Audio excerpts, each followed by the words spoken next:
For Android phones like Samsung, Google Pixel, or Huawei, start by powering off the device completely. Then use specific button combinations depending on your model.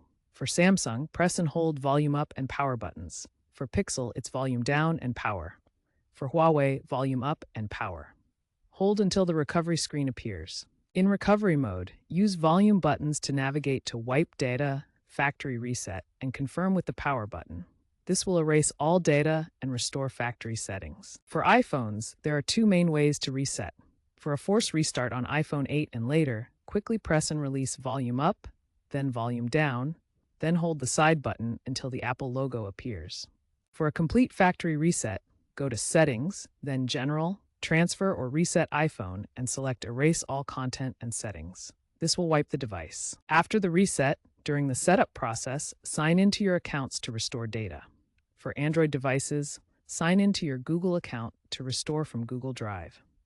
Apps and data will sync automatically. For iPhones, sign in to your iCloud account to restore from an iCloud backup. Then, reinstall your apps from the App Store. Your data should restore seamlessly.